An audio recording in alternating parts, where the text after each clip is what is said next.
plastic waste and biomedical waste.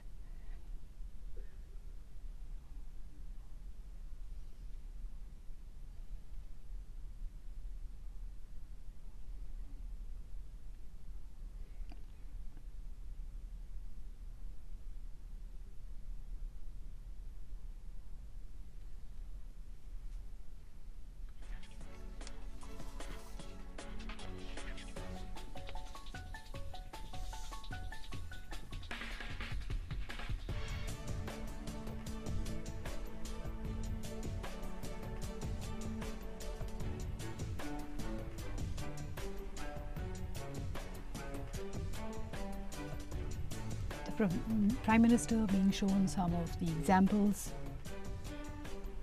and preserved samples of the flora and fauna of the country.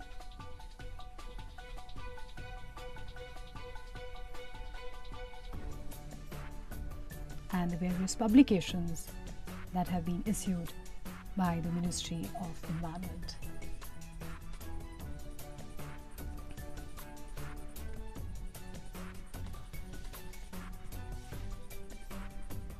A keen interest in the drones.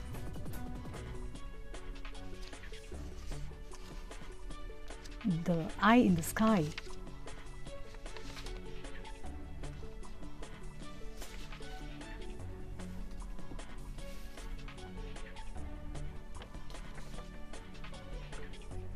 These are the UAVs, or the unmanned aerial vehicles, a technological initiative of the National Tiger Conservation Authority in safeguarding our tiger reserves.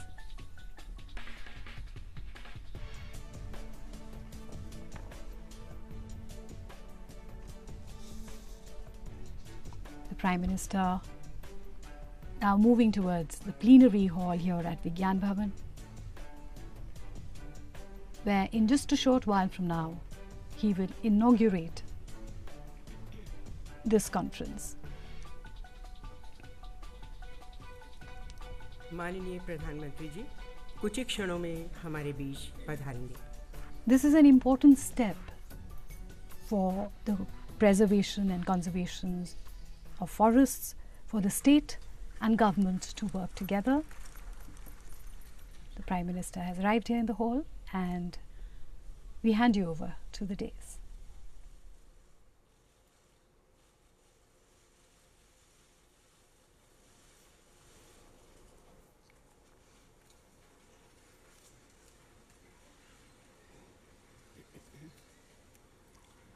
नमस्कार. पर्यावरण, one और जलवायु परिवर्तन मंत्रालय की ओर से आप सभी का हार्दिक अभिवादन. आज राज्यों के पर्यावरण और वन मंत्रियों के 2 दिवसीय सम्मेलन में हमारे बीच हैं माननीय प्रधानमंत्री श्री नरेंद्र मोदी, पर्यावरण, वन और जलवायु परिवर्तन राज्य मंत्री स्वतंत्र प्रभार श्री प्रकाश जावड़ेकर, प्रधानमंत्री के प्रमुख सचिव श्री नृपेंद्र मिश्र, कैबिनेट सचिव श्री अजीत सेठ तथा पर्यावरण, वन और जलवायु परिवर्तन मंत्रालय में सचिव श्री अशोक लवासा. कार्यक्रम का शुभारंभ करते हैं प्रकृति की अभ्यर्थना से. प्रकृति जो हम सभी की पालक है, पोषक है, हमारा जीवन है. आकाशवाणी दिल्ली के गानवृंद कलाकार प्रस्तुत कर रहे हैं प्रकृति वंदना.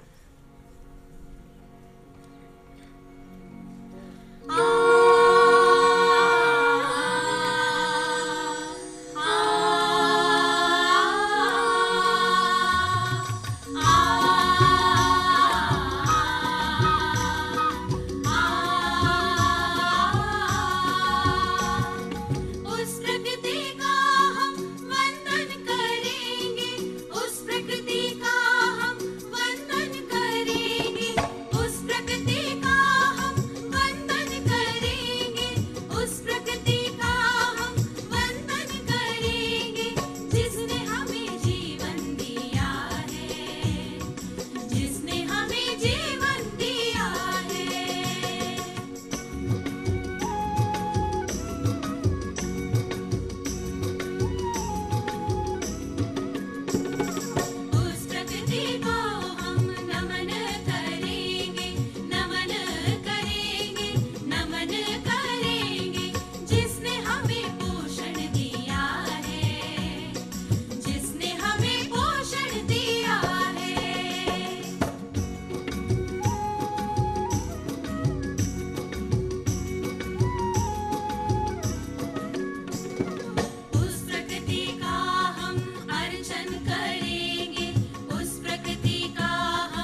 पर्यावरण, वन और जलवायु परिवर्तन में सुधार लाने के लिए मंत्रालय द्वारा 2 दिवसीय सम्मेलन का यहाँ आयोजन किया गया है, जिसमें विभिन्न राज्यों के पर्यावरण एवं वन मंत्री, सचिव तथा विशेष तौर पर राज्यों के शहरी विकास विभागों के वरिष्ठ अधिकारी आमंत्रित हैं।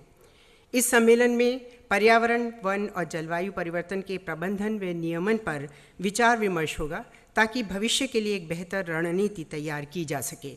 हम अनुरोध करते हैं पर्यावरण, वन और जलवायु परिवर्तन राज्य मंत्री स्वतंत्र प्रभार श्री प्रकाश जावड़ेकर से तो कृपया सभी का स्वागत करते हुए अपने विचार व्यक्त करें। आदरणीय प्रधानमंत्री नरेंद्र मोदी जी, मंच पर विराजमान सभी महानुभाव, कैबिनेट सचिव अजीत सेठ जी, नृपेंद्र मिश्रा जी, अशोक लवासा जी, सभी राज्यों से आए वन एवं पर्यावरण मंत्री।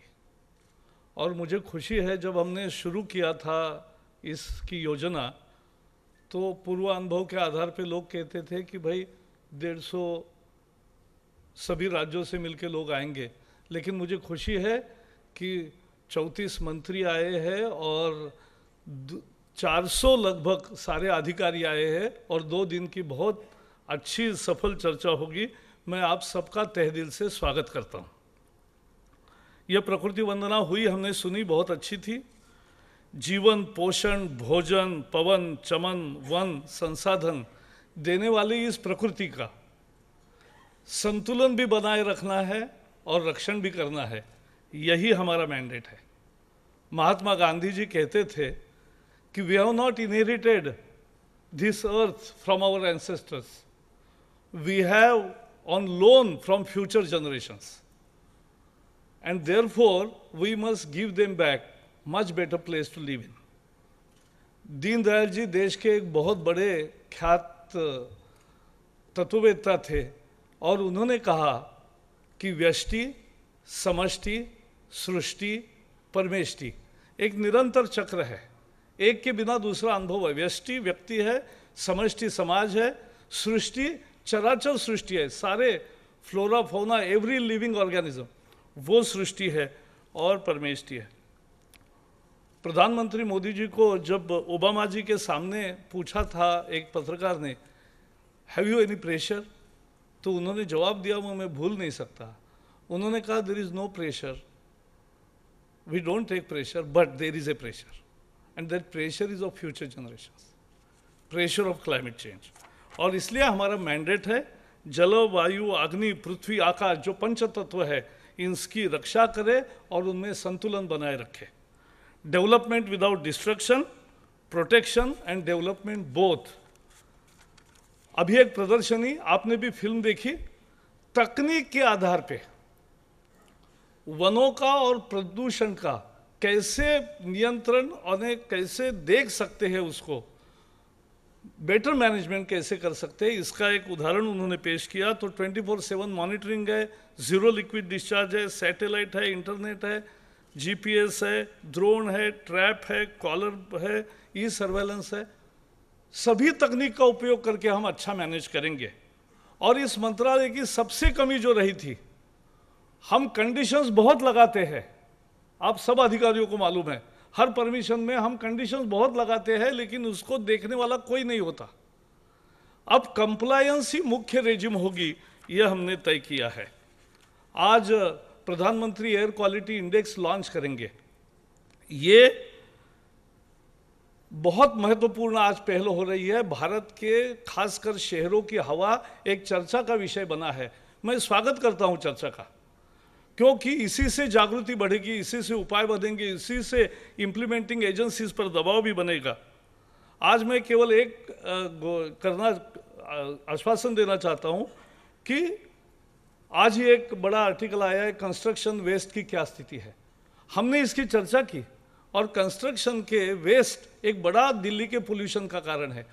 उसके लिए हम 15 दिन में उसके रूल्स लाएंगे, क्योंकि मेट्रो में अगर अच्छी तरह से धूल का मैनेजमेंट होता है तो शहर में कंस्ट्रक्शन के वेस्ट का क्यों नहीं होगा, होना चाहिए। और आज एनसीआर के सारे मंत्री जो आए हैं उनकी भी हम एक बैठक कर रहे हैं।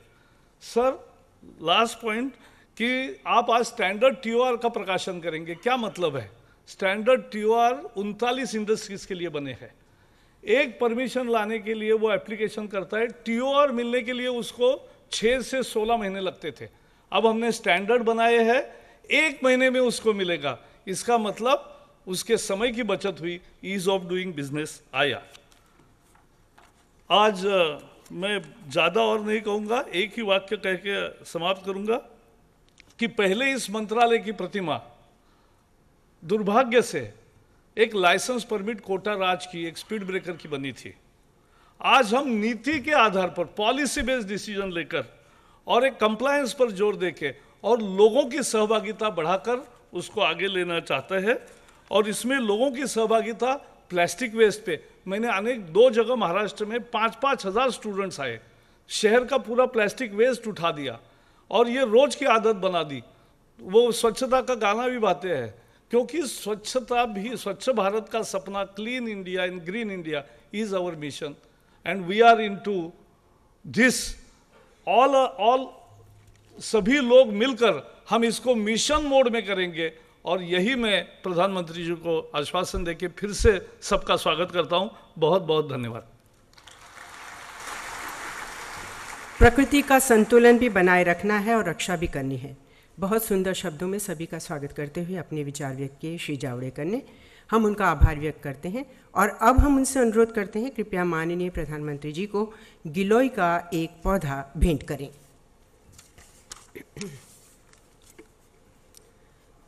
हम आपको बता दें कि गिलोय का आयुर्वेद में विशेष स्थान है। टाइफॉइड, मधुमेह, एलर्जी, चर्म रोग, कफ, पीलिया जैसी बीमारियां और विशेषकर वृद्धावस्था में इसका प्रयोग बहुत उपयोगी माना जाता है।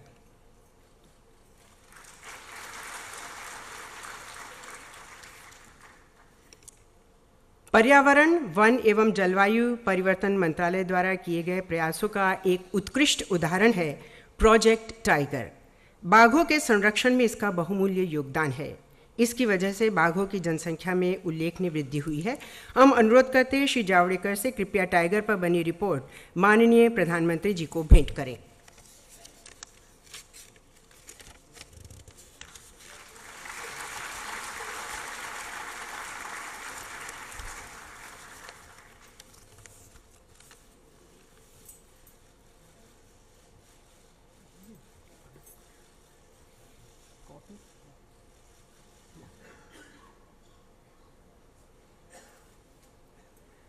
प्रधानमंत्री जी की महत्वपूर्ण पहल ईज ऑफ डूइंग बिजनेस के तहत मंत्रालय द्वारा परियोजनाओं के लिए स्टैंडर्ड टर्म्स ऑफ रेफरेंस तैयार किया गया है।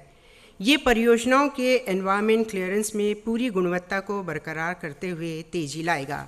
हम अनुरोध करते हैं माननीय प्रधानमंत्री जी से कृपया उसका लोकार्पण करें।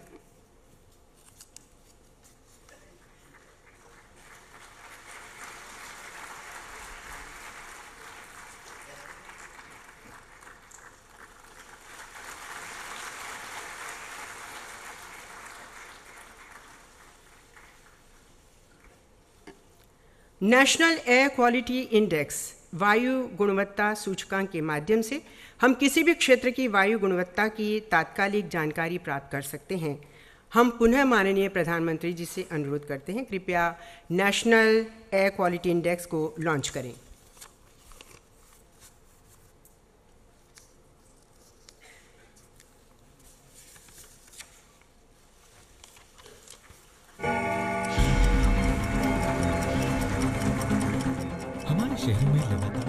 हमारे शहरों में लगातार बढ़ता प्रदूषण एक बड़ी चुनौती पर्यावरण और सेहत के लिए। इस बेलगाम प्रदूषण को थामने के लिए देश के 244 शहरों में नेशनल एयर मॉनिटरिंग प्रोग्राम मौजूद है। किस शहर की हवा कैसी है ये जानकारी भी मौजूद है, लेकिन इसे समझ पाना आसान नहीं। लेकिन अब ये बदल गया है। प्रधानमंत्री ने देश को दिया है नया नेशनल एयर क्वालिटी इंडेक्स। ये इंडेक्स किसी भी स्थान की वायु को 6 मानकों पर नापेगा। हर मानक का खास रंग होगा। अगर किसी जगह का आंकड़ा लाल रंग दिखाता है तो वहाँ हवा इतनी दूषित है कि स्वस्थ आदमी भी बीमार हो सकता है, और अगर रंग हरा है तो हवा साफ है। चैन की सांस लीजिए। हर रंग आईना होगा उस जगह की हवा की तबीयत का, उससे जुड़ी सेहत की समस्याओं का।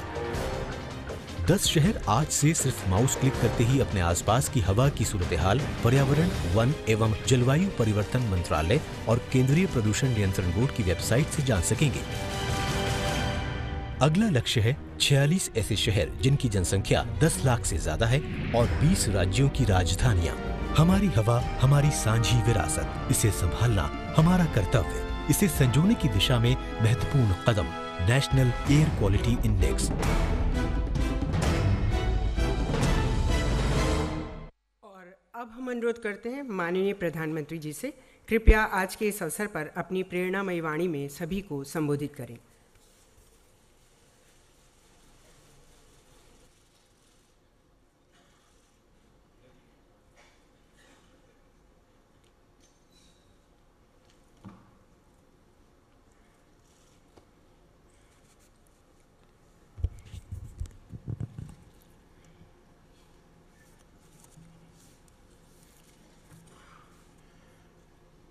मंच पर विराजमान मंत्रिपरिषद के मेरे साथी श्रीमान प्रकाश जावड़ेकर जी, श्री नृपेंद्र मिश्रा जी, श्री अजीत सेठ, श्री अशोक जी, राज्यों से पधारे हुए सभी आदरणीय मंत्रीगण और पर्यावरण की रक्षा में प्रतिबद्ध सभी अधिकारी भाई और बहनों, आप सबका स्वागत है। 2 दिन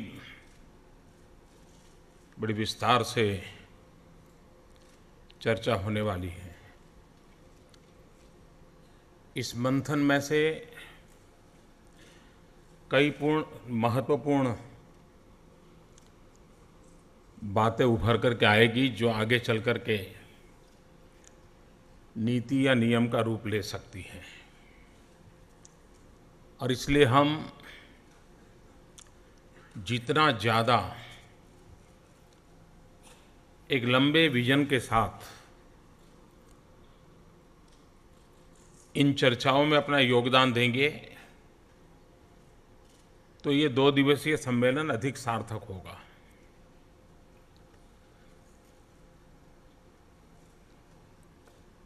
इस विषय में मैं कुछ और बातें आज बताने का मन करता है मेरा।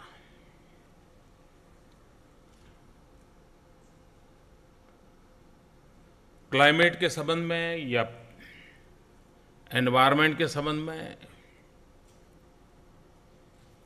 प्रारंभ से कुछ हमारी गलत अभिव्यक्ति रही है और हम ऐसे जैसे अपनी बात को उस प्रकार से दुनिया के सामने प्रस्तुत किया कि ऐसा लगने लगा कि जैसे हमें न क्लाइमेट की परवाह है न हमें एनवायरनमेंट की परवाह है। और सारी दुनिया हमारी इस अभिव्यक्ति की गलती के कारण ये मान करके बैठी कि विश्व तो एनवायरनमेंट कॉन्शियस हो रहा है, विश्व क्लाइमेट की चिंता कर रहा है, तो ये देश है जो कोई अड़ंगे डाल रहा है। और इसका मूल कारण ये नहीं है कि हमने एनवायरनमेंट को बिगाड़ने में कोई अहम भूमिका निभाई है, क्लाइमेट को बर्बाद करने में हमारी या हमारे पूर्वजों की कोई भूमिका रही है। हकीकत तो उल्टी है। हम उस परंपरा में पले हैं, उन नीति नियम और बंधनों में पले बढ़े लोग हैं जहां प्रकृति को परमेश्वर के रूप में माना गया है, जहां पर प्रकृति की पूजा को सार्थक माना गया है और जहां पर प्रकृति की रक्षा को मानवीय संवेदनाओं के साथ जोड़ा गया है। लेकिन हम अपनी बात किसी न किसी कारण से, एक तो हम कई वर्षों तक गुलाम रहे, इन सदियों तक गुलाम रहने के कारण एक हमारी मानसिकता भी बनी हुई है कि अपनी बात दुनिया के सामने रखते समय हम बहुत संकोच करते हैं। ऐसा लगता है यार कहीं ये आगे बढ़ा हुआ विश्व, हम थर्ड वर्ल्ड कंट्री के लोग, हमारी बात मजाक तो नहीं बन जाएगी? जब तक हमारे भीतर एक कॉन्फिडेंस नहीं आता है, शायद इस विषय पर हम ठीक से डील नहीं कर पाएंगे। और मैं आज इस सभागृह में उपस्थित सभी महानुभावों से आग्रहपूर्वक कहना चाहता हूं, हम जितने प्रकृति के विषय में संवेदनशील हैं, दुनिया हमारे लिए सवालिया निशान खड़ा नहीं कर सकती है।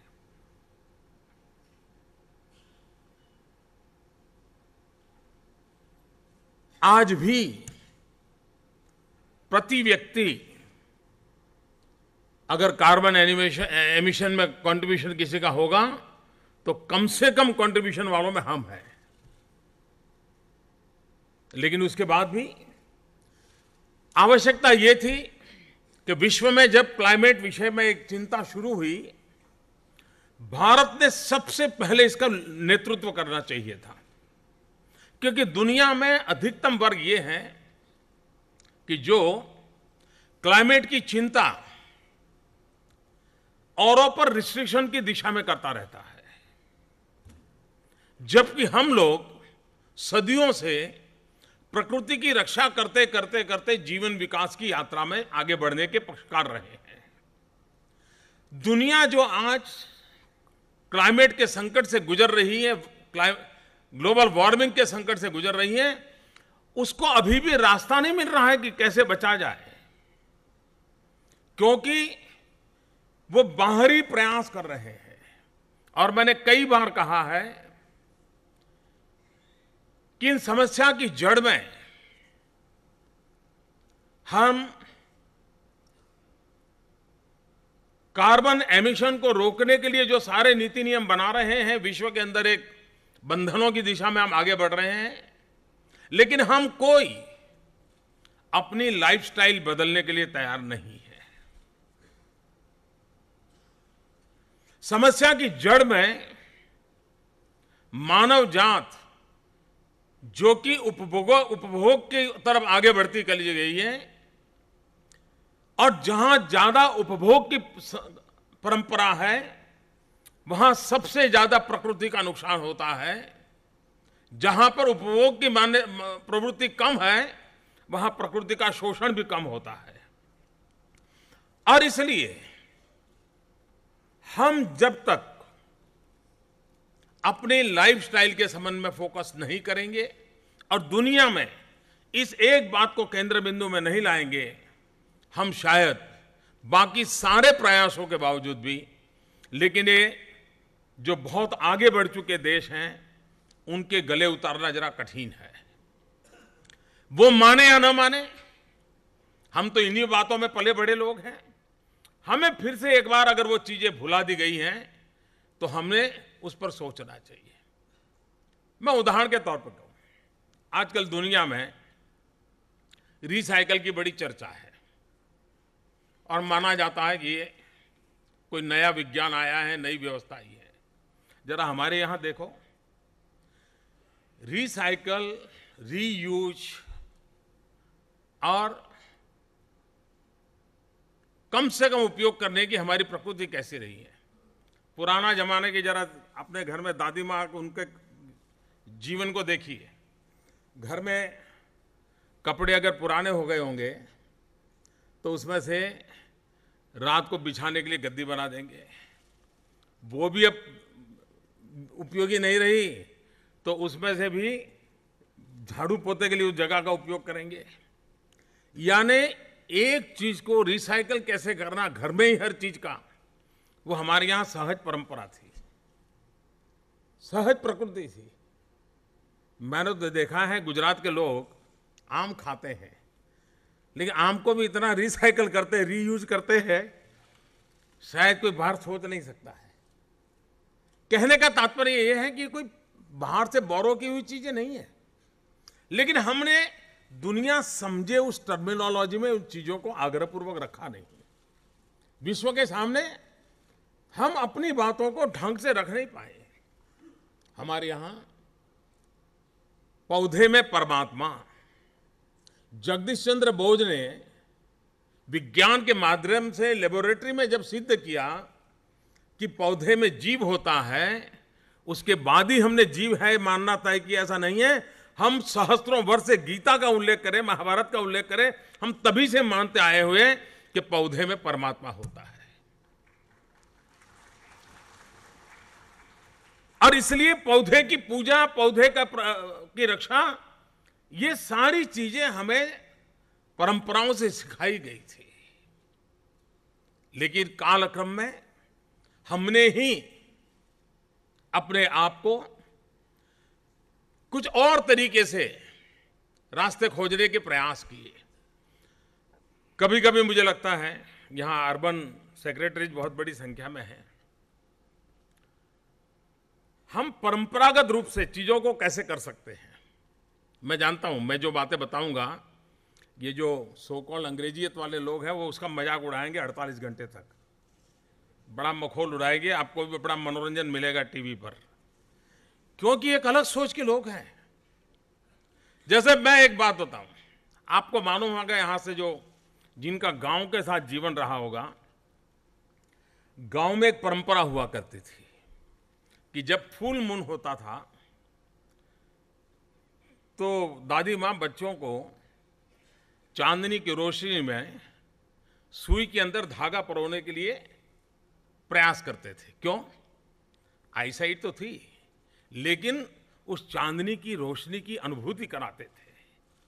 आज शायद नई पीढ़ी को पूछा जाए कि आपने चांदनी की रोशनी देखी है क्या? क्या पूर्णिमा की रात को बाहर निकले हो क्या? अब हम प्रकृति से इतने कट गए हैं। अगर क्या हमारी अर्बन बॉडीज ये तय करें, लोगों को विश्वास में लेकर के करें कि भाई हम पूर्णिमा की रात को स्ट्रीट लाइट नहीं जलाएंगे, इतना ही नहीं, उस दिन फेस्टिवल मनाएंगे पूरे शहर में, सब मोहल्ले में लोग स्पर्धा करेंगे सुई में धागा डालने की, एक कम्युनिटी इवेंट हो जाएगा, एक आनंद उत्सव हो जाएगा और पर्यावरण की रक्षा भी होगी। चीज छोटी होती है। आप कल्पना कर सकते हैं कि सभी अर्बन बॉडी में महीने में एक रात इस चांदनी की रात का उपयोग करते हुए अगर स्ट्रीट लाइट बंद की जाए तो कितनी ऊर्जा बचेगी, कितनी ऊर्जा बचेगी तो कितना एमिशन हम कम करेंगे। लेकिन यही चीज इस कार्बन एमिशन के हिसाब से रखोगे तो ये जो सो कॉल्ड अपने आप को पढ़े लिखा मानता है वो कहे वाह नया आइडिया है, लेकिन वही चीज हमारी गांव की दादी माँ कहती, वो सुई और धागे की कथा कह कहेंगे अरे क्या ये पुराने लोग हैं, इनको कोई समझ नहीं है, देश बदल चुका है। क्या हम ये तय हमारी युवा को प्रेरित कर सकते हैं कि भाई संडे हो, संडे ऑन साइकिल मान लीजिए, हो सकता है कोई ये भी कह देगा कि मोदी अब साइकिल कंपनियों का एजेंट बन गया है। ये बड़ा दुर्भाग्य है देश का, पता नहीं कौन क्या इसका हर चीज का अर्थ निकालता है। जरूरी नहीं हर लोग साइकिल खरीदने जाए, तय करे कि भाई मैं सप्ताह में एक दिन ऊर्जा से उपयोग में आने वाले साधनों का उपयोग नहीं करूंगा, अपनी अनुकूलता। समाज में जो लाइफस्टाइल की बात करता हूं, हम पर्यावरण की रक्षा में इतना बड़ा योगदान दे सकते हैं, सहज रूप से दे सकते हैं, और थोड़ा सा प्रयास करना पड़ता है। एक शिक्षक की जीवन को मैं बराबर जानता हूं। मैं जब गुजरात में मुख्यमंत्री था तो उन पिछड़े इलाकों में चला जाता था जून महीने में कि जहां पर गर्ल चाइल्ड एजुकेशन बहुत कम हो। 44 डिग्री टेम्परेचर रहा करता था जून महीने में, और मैं ऐसे गांव में जाके 3 दिन रहता था। जब तक मैं मुख्यमंत्री रहा वो काम रेगुलर करता था। एक बार मैं समुद्री तट के एक गांव में गया था, एक भी पेड़ नहीं था पूरे गांव में, कहीं पर नहीं। लेकिन जो स्कूल था वो घने जंगलों में, जैसे एक छोटी सी झोपड़ी वाली स्कूल हो, ऐसा माहौल था। तो मेरे लिए आश्चर्य था, मैंने कहा कहीं एक पेड़ नहीं दिखता है, स्कूल बड़ी ग्रीन है, क्या कारण है? तो वहां एक टीचर था, उस टीचर का इनिशिएटिव इतना यूनिक इनिशिएटिव था। उसने क्या किया, कहीं से भी बिस्लरी की बोतल मिलती थी खाली, उठा करके ले आता था। पेट्रोल पंप पर ऑयल के जो टीन खाली होते थे वो उठा करके ले आता था और ला करके स्टूडेंट को एक को दे देता था साफ कर करके खुद, और उनको कहता था कि आपकी माताजी जो किचन में बर्तन साफ करके किचन का जो पानी होता है वो पानी इस बॉटल में भर करके रोज स्कूल में जब आओगे तब साथ लेके आओ। और हमें भी हैरानी थी कि सारे बच्चे हाथ में ये गंदा दिखने वाला पानी भर करके क्यों आते हैं। उसने हर बच्चे को एक पैड दे दिया था और उनको कहा था कि इस बॉटल से डेली तुम्हें पानी डालना है, फर्टिलाइजर भी मिल जाता था। एक व्यक्ति के अविरत प्रयास का परिणाम था कि वो पूरा स्कूल का कैंपस एकदम से हरा भरा था। कहने का तात्पर्य है कि इन चीजों के लिए समाज का जो सहज स्वभाव है, उन सहज स्वभाव को हम कितना ज्यादा प्रेरित कर सकते हैं, करना चाहिए। मैं एक बार इजराइल गया था। इजराइल ने रेगिस्तान में कम से कम बारिश, एक एक बूंद पानी का कैसे उपयोग हो, पानी का रिसाइकल कैसे हो, समुद्री के पानी से कैसे स्वीट वाटर बनाया जाए, इन सारे विषयों में काफी कुछ उन्होंने काम किया है, काफी प्रगति की है। इजराइल दो हिस्सों में, एक अभी भी रेगिस्तान है जहां हरा भरा होना बाकी है, और एक है पूर्णतः उन्होंने रेगिस्तान को हरा भरा बना दिया है। बेन गुरियन जो इजराइल के राष्ट्रपिता के रूप में माने जाते हैं, तो मैं जब इजराइल गया था तो मेरा मन कर गया कि उनके जो निवास स्थान है मुझे देखना है, उनकी समाधि पर जाना है। तो मैंने वहां की सरकार को रिक्वेस्ट की थी, बहुत साल पहले की बात है, तो मैं वहां गया था। उनका घर उस रेगिस्तान वाले इलाके में ही था, वहीं रहते थे वो। और दो चीजें मुझे मन को छू गई। एक, उनके बेडरूम में महात्मा गांधी की तस्वीर थी, वे सुबह उठते ही पहले उनको प्रणाम करते थे। और दूसरी विशेषता ये थी कि उनकी जो समाधि थी, उन समाधि के पास एक टोकरी में पत्थर रखे हुए थे।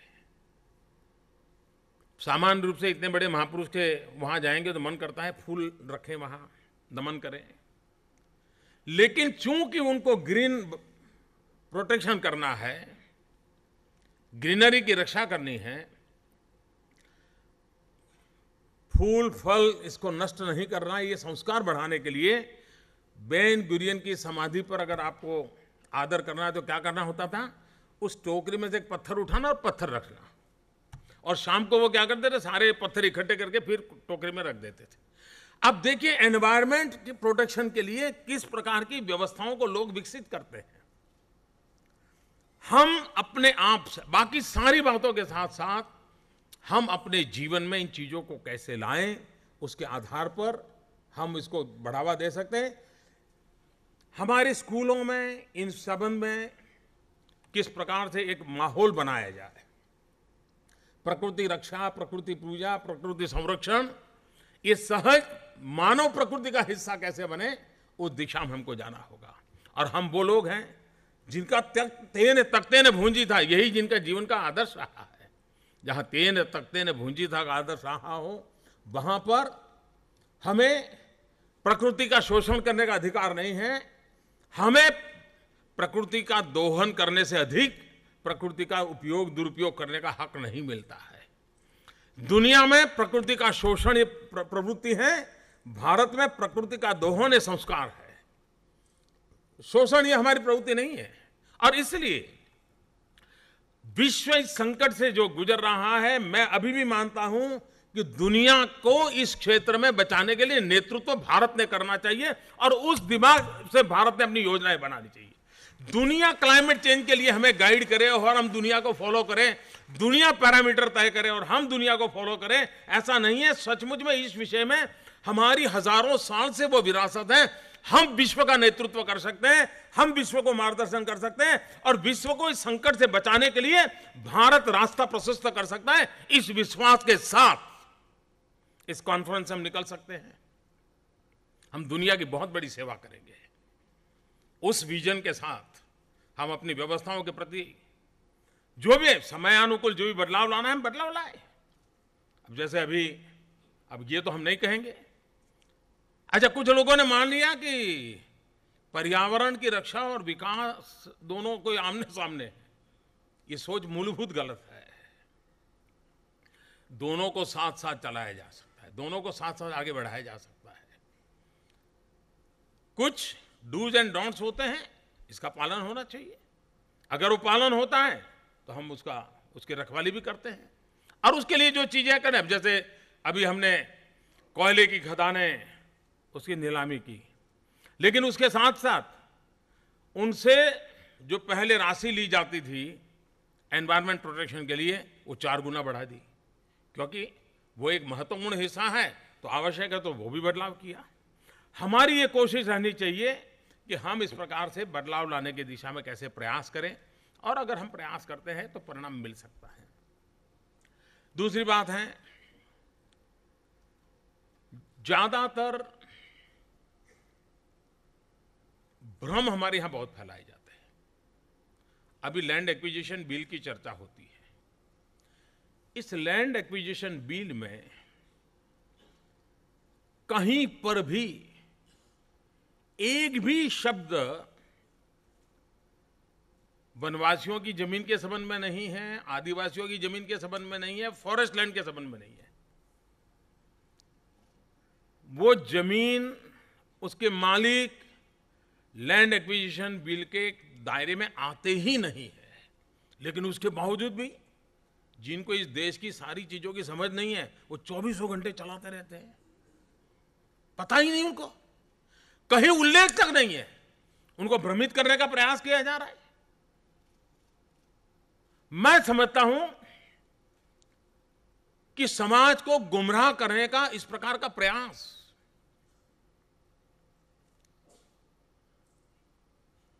आपके लिए कोई छोटी बात होगी, आपके राजनीतिक उसूल होंगे, लेकिन उसके कारण देश को कितना नुकसान होता है। और कृपा करके ऐसे भ्रम फैलाना बंद होना चाहिए। सच्चाई के धारा पर पूरी डिबेट होनी चाहिए। उसमें पक्ष विपक्ष हो सकता है, उसमें कुछ बुरा नहीं है, लोकतंत्र है। लेकिन आप जो सत्य कहना चाहते हो उसमें दम नहीं है, इसलिए झूठ कहते रहो, इससे देश नहीं चलता है। और इसलिए मैं विशेष रूप से वन विभाग से जुड़े हुए मंत्री यहां और अधिकारी उपस्थित हैं, तो विशेष रूप से इस बात का उल्लेख करना चाहता हूं कि लैंड एक्विजिशन एक्ट के अंदर कहीं पर जंगल की जमीन, आदिवासियों की जमीन, उसका कोई संबंध नहीं है, उस दायरे में वो आता नहीं है। हम सबको मालूम है कि उसके अलग कानून है, वो अलग कानूनों से प्रोटेक्टेड है।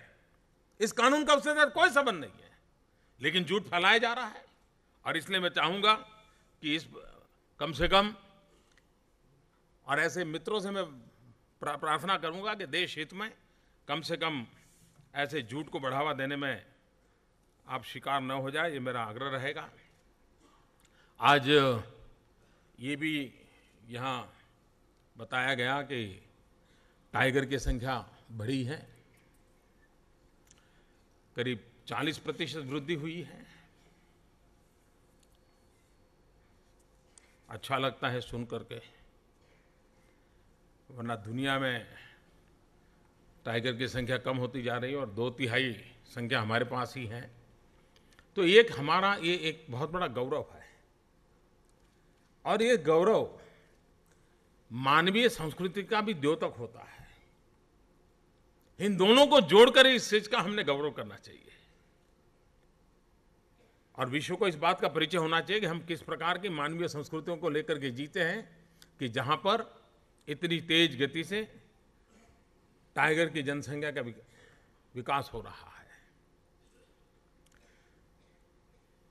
हमारे पूरब के इलाके में खास करके हाथी को लेकर के रोज नई खबरें आती हैं, हाथी के लेकर के परेशानी आती है। अभी मैं कोई एक साइंस मैगजीन पढ़ रहा था, बड़ा इंटरेस्टिंग चीज़ मैंने पहली बार पढ़ी, शायद आप लोग तो इसके जानकार होंगे तो पता होगा। जब खेत में हाथियों का झुंड आ जाता है तो बड़ी परेशानी रहती, कैसे निकालना। ये फॉरेस्ट डिपार्टमेंट के लोग भांति भांति के शस्त्र लेकर के पहुंच जाते हैं, और 2-2 दिन तक हो हल्ला हो जाता है।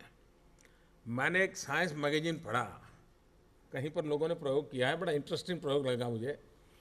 वे अपने खेत के बाड़ पर या पेड़ है तो उस पर हनी बी को डेवलप करते हैं, मधुमक्खी को रखते हैं, और जब हाथी के झुंड आते हैं तो मधुमक्खी एक स्पेशल प्रकार का आवाज करती है और हाथी भाग जाता है। अब ये चीजें जो हैं कहीं न कहीं सफल हुई हैं, आज भी शायद हमारे यहाँ हो सकता है कुछ इलाकों में करते भी होंगे। हमें इस प्रकार की व्यवस्थाओं को भी समझना होगा ताकि हमें हाथियों से संघर्ष करना पड़े। मानव और हाथी के बीच संघर्ष के जो समाचार आते हैं उससे हम कैसे बचें? हम हाथी की भी देखभाल करें, अपने खेत की भी देखभाल करें। अगर ऐसी सामान्य व्यवस्थाएं विकसित हो सकती है, और अगर ये सत्य है, मैंने तो कहीं पढ़ा था, मुझे प्रत्यक्ष किसी से किसान से मेरी बात हुई नहीं है, लेकिन मैं कभी आसाम की तरफ जाऊंगा तो पूछूंगा, सबसे बात करूंगा, क्या है जानकारी लाने का मैं प्रयास करूंगा। लेकिन अगर आप में से उस दिशा में वहाँ क्षेत्र में काम करने वाले जहाँ हाथी की जनसंख्या है और गाँव में कभी कभी चली आती हैं, तो उनके लिए शायद हो सकता है कि ये अगर इस प्रकार का प्रयोग कहीं हुआ हो तो काम आ सकता है। मेरा कहने का तात्पर्य है कि ये जगत सब समस्याओं से गुजरा होगा, हम ही एक पहली बार गुजर रहे से थोड़ा है, और हर एक ने अपने अपने तरीके से उसके उपाय खोजे होंगे। उनको फिर से एक बार वैज्ञानिक तरीके से, वैज्ञानिक तराजू से देखा जाए कि हम इन चीज़ों को कैसे फिर से एक बार प्रयोग में ला सकते हैं, थोड़ा उसको मॉडिफाई करके के प्रयोग में ला सकते हैं। इन दिनों जब पर्यावरण की रक्षा की बात आती है तो ज़्यादातर कारखाने और ऊर्जा, उसके आसपास चर्चा रहती है। भारत उस अर्थ में ईश्वर की कृपा वाला राष्ट्र रहा है कि जिसके पास मैक्सिमम सोलर रेडिएशंस की संभावना वाला देश है। इसका हमने मैक्सिमम उपयोग कैसे करना, और इसलिए इस सरकार ने इनिशिएटिव लिया है कि हम सोलर एनर्जी, हम विंड एनर्जी, बायोमास एनर्जी, उस पर कितना ज़्यादा बल दें ताकि हम जो विश्व की चिंता है उसमें हम मदरूप हो। लेकिन मज़ा देखिए, जो दुनिया क्लाइमेट के लिए लीड करती है, दुनिया को पाठ पढ़ाते हैं, अगर हम उनको कहें कि हम न्यूक्लियर एनर्जी में आगे जाना चाहते हैं कि न्यूक्लियर एनर्जी एनवायरनमेंट प्रोटेक्शन का एक अच्छा रास्ता है, और हम उनको जब कहते हैं कि हमें न्यूक्लियर एनर्जी के लिए आवश्यक फ्यूल दो, तो उसमें वो मना कर देते हैं। यानी हम दुनिया की इतनी बड़ी सेवा करना चाहते हैं, लेकिन आप सेवा करो, ये नियम पालन करो, वो पालन करो। मैं दुनिया के उन सभी देशों से आग्रह करना चाहूंगा कि भारत जैसा देश जो इस प्रकार से नेतृत्व करने के लिए तैयार है एनवायरमेंट प्रोटेक्शन के लिए, सिविल न्यूक्लियर की तरफ हमारा बल है, हम न्यूक्लियर एनर्जी पर आगे बढ़ने के लिए तैयार हैं। हम इन्वेस्टमेंट ज्यादा होता हम करने को तैयार है, क्योंकि हमें पता है कि पर्यावरण की रक्षा में वो अच्छा सा अच्छा रास्तों में से महत्वपूर्ण है। लेकिन वही लोग जो हमें एनवायरनमेंट के लिए भाषण देते हैं, वो न्यूक्लियर के लिए फ्यूल देने के लिए तैयार नहीं होते हैं। ये दो तराजू से दुनिया नहीं चल सकती, और इसलिए विश्व पर हमने भी ये दबाव पैदा करना पड़ेगा। और मुझे विश्वास है कि आने वाले दिनों में ये दबाव दिखने वाला है, लोग अनुभव करेंगे। हम सोलर एनर्जी की ओर जा रहे हैं, विंड एनर्जी की जो है बायोमास की ओर जा रहे हैं। लेकिन मैं अर्बन बॉडीज को कहना चाहूंगा, अगर हम स्वच्छ भारत की चर्चा करें तो भी और एनवायरनमेंट की चर्चा करें तो भी, waste water and solid waste management की दिशा में हम लोगों ने आग्रहपूर्वक आगे बढ़ना चाहिए। पब्लिक प्राइवेट पार्टनरशिप मॉडल को लेकर आगे बढ़ना चाहिए। सॉलिड वेस्ट मैनेजमेंट की ओर हमने पूरा ध्यान देना चाहिए। और आज वेस्ट वेल्थ का एक सबसे बड़ा बिजनेस है। वेस्ट में से वेल्थ क्रिएट करना एक बहुत बड़ा एंटरप्रेन्योरशिप शुरू हुआ है। हम अपनी अर्बन बॉडीज में इसको कैसे जोड़े, अर्बन बॉडी में वेस्ट में से वेल्थ क्रिएट करने के दिशा में स्पेशल फोकस हमारा क्यों हो, और आप देखिए उसके बहुत बड़ा बदलाव आ सकता है। एक छोटा सा प्रयोग है, मैं अर्बन बॉडी के मित्रों से आग्रह करूंगा। मान लीजिए हम हिंदुस्तान में 500 शहर पकड़े जहां 1 लाख से ज्यादा आबादी है, और वहां पर हम तय करें। अब देखिए आज जो शहर का कूड़ा कचरा फेंकने के लिए जो जगह जमीन की जरूरत है ना, हजारों एकड़ भूमि की जरूरत पड़ेगी अगर ये कचरों के ढेर करने हैं तो। अब जमीन लाओगे कहां से? और जमीन नहीं है तो उसका मतलब है कि कूड़ा कचरा पड़ा रहेगा क्या? और इसलिए हमारे लिए उस पर प्रोसेस करना, रिसाइकल करना, वेस्ट मैनेजमेंट करना ये अनिवार्य हो गया है और वैज्ञानिक तरीके उपलब्ध हैं। अगर हम urban body waste water treatment करें और पानी को ठीक करके अगर किसानों को वापस दे, वरना एक समय ऐसा आएगा शहर और गांव के बीच संघर्ष होगा पानी के लिए। गांव कहेगा मैं शहर को पानी नहीं दूंगा, देने दूंगा, और शहर बिना पानी मरेगा। लेकिन अगर शहर जो पानी उपयोग करता है उसको रिसाइकल करके गांव को अगर वापस दे देता है खेतों में, तो ये संघर्ष की नौबत नहीं आएगी। और एक प्रकार से ट्रीटेड वाटर होगा तो फर्टिलाइजर की दृष्टि से उपयोगी इस प्रकार से उस पानी को बना करके दिया जा सकता है। और अर्बन जो बॉडी होता है उसके अगल बगल के गांव होते हैं, वो ज्यादातर सब्जी की खेती करते हैं और वही सब्जी उनकी शहर के अंदर बिकने के लिए आती है और रोजमर्रा की उनकी आजीविका उससे चलती है। हम इन्हीं को सॉलिड वेस्ट मैनेजमेंट करके सॉलिड वेस्ट में से हम मानो फर्टिलाइजर बनाएं और वो फर्टिलाइजर उनको दें तो ऑर्गेनिक सब्जी शहर में आएगी कि नहीं आएगी। इतनी बड़ी मात्रा में अगर हम फर्टिलाइजर देते हैं शहरों के कूड़े कचरे से बनाए हुआ, तो अच्छी क्वालिटी का विपुल मात्रा में सब्जी शहर में आएगी तो सस्ती सब्जी मिलेगी कि नहीं मिलेगी। सस्ती सब्जी गरीब से गरीब व्यक्ति खाएगा तो न्यूट्रिशन में के प्रॉब्लम को सॉल्व होगा कि नहीं होगा। वेजिटेबल सफिशिएंट खाएगा तो हेल्थ सेक्टर का बजट कम होगा कि नहीं होगा। एक प्रयास कितने और चीजों पर इफेक्ट कर सकता है, इसका अगर हम एक इंटीग्रेटेड अप्रोच के साथ काम करें तो हम हमारे गांवों को भी बचा सकते हैं, हमारे शहरों को भी बचा सकते हैं। कभी कभार अज्ञान का भी कारण होता है। हमारे यहाँ देखा है कि फसल होने के बाद, अब जैसे कॉटन है, कॉटन लेने के बाद बाकी जो उसको जला देते हैं, लेकिन उसी को अगर टुकड़े कर करके खेत में डाल दे तो वही चीज न्यूट्रिएंट के रूप में काम आता है, फर्टिलाइजर के रूप में काम आती है। मैंने एक प्रयोग देखा था, केले की खेती हमारे यहाँ हो रही थी, तो केला उतारने के बाद केला देने की जब उसकी क्षमता खत्म हो जाती है तो वो जो पेड़ का हिस्सा होता है उसके टुकड़े कर करके उन्होंने जमीन में डाले और मैंने अनुभव किया कि उसके अंदर इतना वाटर कंटेंट होता है केले के वेस्ट पार्ट में कि 90 दिन तक आपको फसल को पानी नहीं देना पड़ता है, उसी में से फसल पानी ले लेती है। अब हम थोड़ा सा इन चीजों का प्रयोग समझे सीखे, इसको अगर पॉपुलर करें तो हम पानी को भी बचा सकते हैं, फसल को भी बचा सकते हैं। हम चीजों को किस प्रकार से, और इसके लिए कोई बहुत बड़ा आधुनिक से आधुनिक विज्ञान की जरूरत होती है ऐसा नहीं है, सहज समझ का विषय होता है। इनको जितना हम आगे बढ़ाएंगे हम इन चीजों को कर सकते हैं। अर्बन बॉडी आग्रहपूर्वक पब्लिक प्राइवेट पार्टनरशिप मॉडल में उसमें वायबिलिटी गैप फंडिंग का भी रास्ता निकल सकता है। आप जो ये वेस्ट खेतों में देंगे किसानों को, उसके कारण अगर केमिकल फर्टिलाइजर का उपयोग कम होता है तो केमिकल फर्टिलाइजर में से जो सब्सिडी बचेगी, मैं आपको विश्वास दिलाता हूं वो सब्सिडी जो बचेगी वो वायबिलिटी गैप फंडिंग के लिए हम शहरों को दे देंगे। यानी आपके वेस्ट में से वेल्थ क्रिएट होगी और आप जो खाद्य तैयार करोगे वो खाद्य उपयोग करने के कारण केमिकल फर्टिलाइजर की सब्सिडी बचेगी, वो आपको मिलेगी। आप गैस पैदा करोगे, गैस दोगे तो जितनी मात्रा में गैस पैदा करोगे, जो गैस सिलेंडर की सब्सिडी है वो बचेगी, तो वो गैस सब्सिडी हम आपको ट्रांसफर करेंगे, आपके वायबिलिटी गैप फंडिंग में काम आएगी। हम एक उसका फाइनेंस का भी मॉडल क्रिएट कर सकते हैं।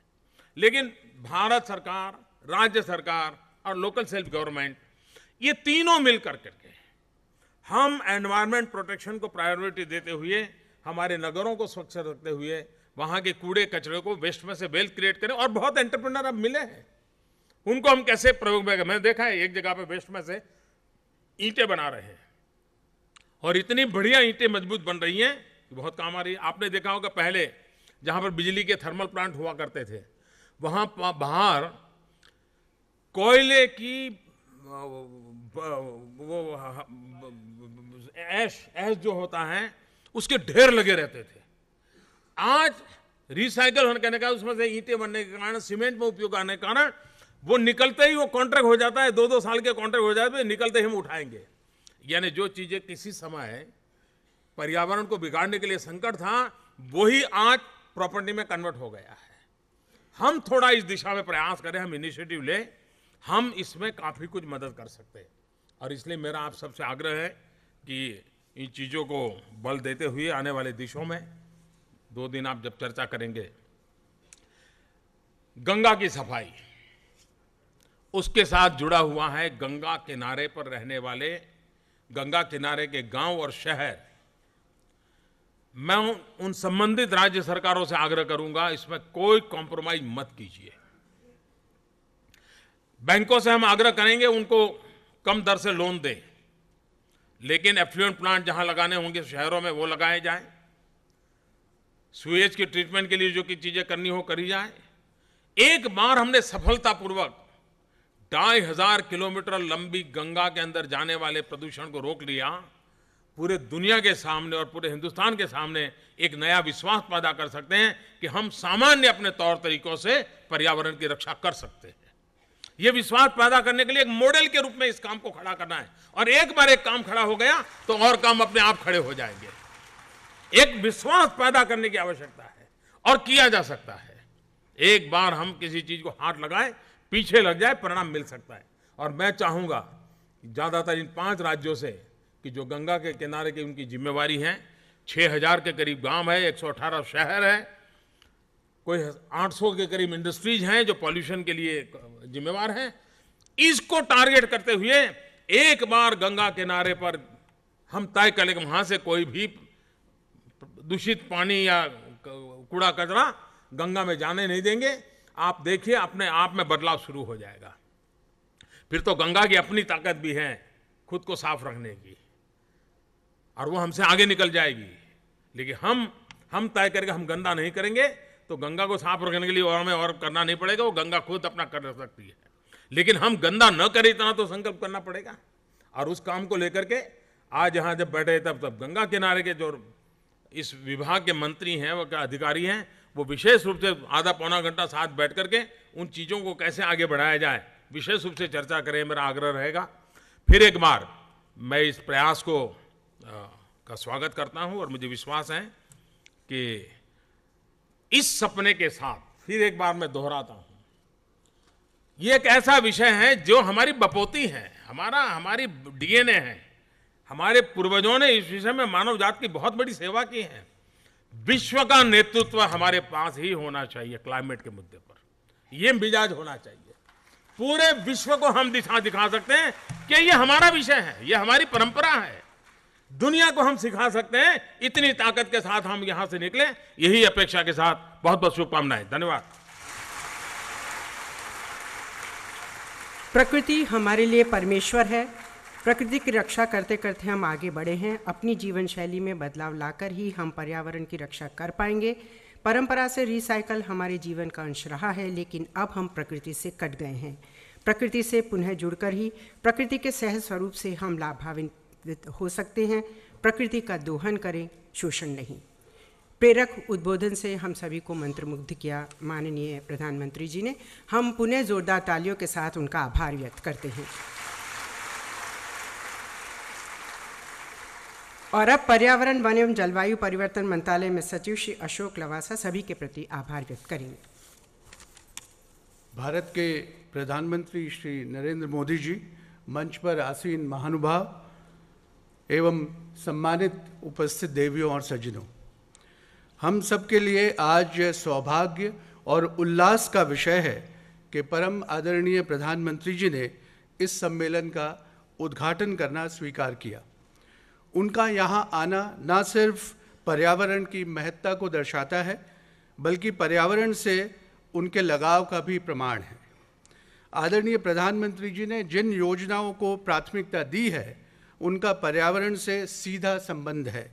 चाहे वह स्वच्छ भारत अभियान हो या फिर स्मार्ट सिटीज़ की योजना, चाहे वो नमामि गंगे मिशन हो या फिर मेक इन इंडिया का ज़ीरो इफेक्ट ज़ीरो डिफेक्ट का मूल मंत्र, इन सभी योजनाओं के पीछे पर्यावरण की सुरक्षा तथा प्राकृतिक धरोहर को संभाल कर रखने की भावना जाहिर होती है।